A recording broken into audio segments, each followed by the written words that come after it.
Assalamualaikum warahmatullahi wabarakatuh. Perkenalkan, kami dari kelompok 4. Saya Tiara Anissa. Saya Salsabila Roratuida. Saya Zahra Trimaharani. Saya Sekara Ipalupin Dejanero. Saya Salah Sari Duyosiap.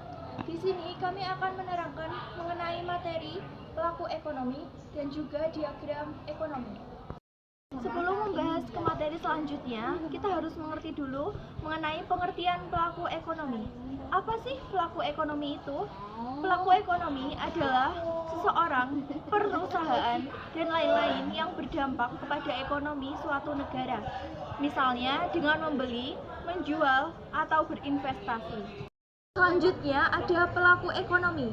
Ada 4. Yang pertama, produsen. Apa itu produsen? Produsen atau perusahaan dalam suatu perekonomian melakukan kegiatan produksi dalam menghasilkan barang dan jasa untuk memenuhi kebutuhan konsumen. Yang kedua, ada konsumen. Konsumen merupakan suatu kelompok masyarakat yang menggunakan barang dan jasa untuk kebutuhan hidup rumah tangganya.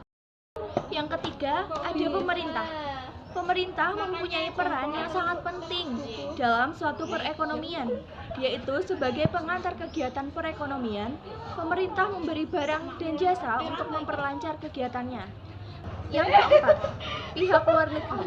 Pihak luar negeri juga berperan dalam suatu perekonomian negara yang menganut sistem perekonomian terbuka. Selanjutnya ada macam-macam pelaku ekonomi. Macam-macam pelaku ekonomi ada 4. Yang pertama yaitu koperasi. Koperasi adalah organisasi ekonomi rakyat yang bersifat sosial dengan anggota atau badan hukum koperasi yang merupakan tata susunan ekonomi untuk usaha bersama berdasarkan asas kekeluargaan. Yang kedua ada BUMN atau Badan Usaha Milik Negara. Badan usaha milik negara adalah badan usaha yang seluruh atau sebagian kepemilikannya dimiliki negara. BUMN menyediakan barang dan jasa untuk masyarakat. Sementara itu, ada 3 jenis BUMN, yaitu PT atau perseroan terbatas, perusahaan perseroan terbuka, dan perum atau perusahaan umum. Yang ketiga, ada Perjan atau perusahaan jawatan. Perjan merupakan BUMN yang modalnya dimiliki pemerintah dan berorientasi pada pelayanan masyarakat. 4. Atau yang terakhir, perusahaan. Perusahaan adalah tempat terjadinya produksi dan semua aktivitas yang berkaitan dengan faktor produksi.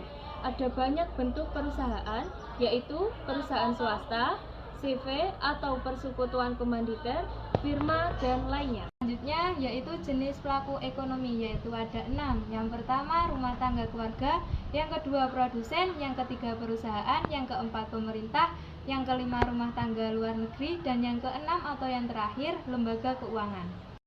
Selanjutnya, pengertian diagram interaksi antar pelaku ekonomi adalah suatu diagram yang menggambarkan hubungan timbal balik di antara pelaku ekonomi berupa arus melingkar yang membentuk suatu sistem tertentu. Berikut adalah contoh diagram interaksi. Penyampaian dari kelompok kami, kelompok 4. Bila ada salah kata, mohon maaf yang sebesar-besarnya. Wassalamualaikum warahmatullahi wabarakatuh. Terima kasih sudah menonton.